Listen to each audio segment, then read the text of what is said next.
Along coastlines around the world, there's a quiet climate solution hiding in plain sight. It doesn't look futuristic. It doesn't involve new machines or untested technology. And yet, per square metre, it may outperform many of the world's forests at locking away carbon. This is the blue carbon vault. Blue carbon is the carbon captured and stored by coastal ecosystems, primarily mangroves, seagrasses and salt marshes.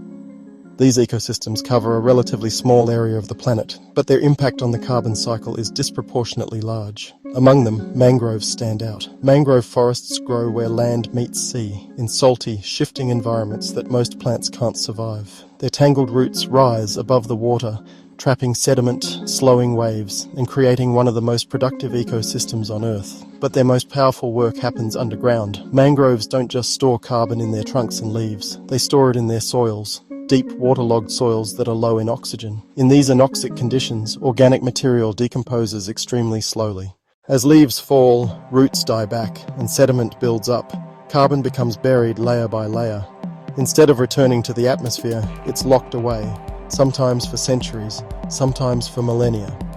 On average, mangrove forests store more than 1,000 tons of carbon per hectare.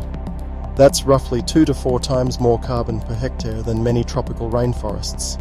Even more striking is the rate at which they bury carbon. Healthy mangrove soils can sequester carbon at rates up to 20 to 50 times higher than terrestrial forests. In other words, mangroves don't just hold carbon well, they lock it away exceptionally fast. This makes them one of the most efficient natural carbon sinks on the planet. But the benefits of mangroves don't stop with climate mitigation. Their dense root systems act like living seawalls. They absorb wave energy, reduce coastal erosion, and limit storm surge during cyclones and hurricanes. Studies have shown that mangroves can significantly lower flood heights and reduce damage to coastal communities. At the same time, they trap sediments and filter pollutants, improving water quality. Their sheltered waters provide nursery grounds for fish, crustaceans, and countless marine species, supporting fisheries and food security for millions of people. Mangroves are doing multiple jobs at once, storing carbon, protecting coastlines, supporting biodiversity, and sustaining livelihoods. And yet, despite all of this, they are disappearing. Over the past century, human activity has destroyed around half of the world's mangrove forests. Coastal development, aquaculture, agriculture and pollution have cleared vast areas that took thousands of years to build. When mangroves are cut down or drained, the damage goes far beyond the loss of trees. Those oxygen-poor soils are suddenly exposed. The carbon that was safely buried begins to oxidize, releasing large amounts of carbon dioxide back into the atmosphere.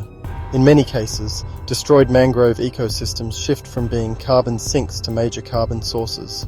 What was once a vault becomes a leak. This creates a dangerous feedback loop. Climate change increases sea level rise and storm intensity, which damages mangroves. Mangrove loss then releases more carbon, accelerating climate change even further.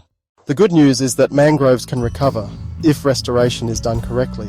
Mangrove restoration focuses on re-establishing natural tidal flows, sediment supply and hydrology before replanting.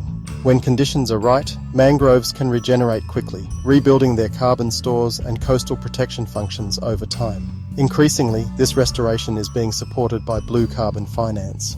Because mangroves store measurable amounts of carbon, their protection and restoration can be linked to carbon credit schemes.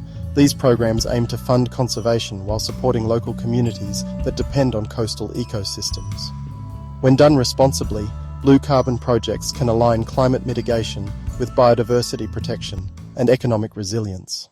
The blue carbon vault isn't a silver bullet. It won't replace emissions reductions or renewable energy transitions.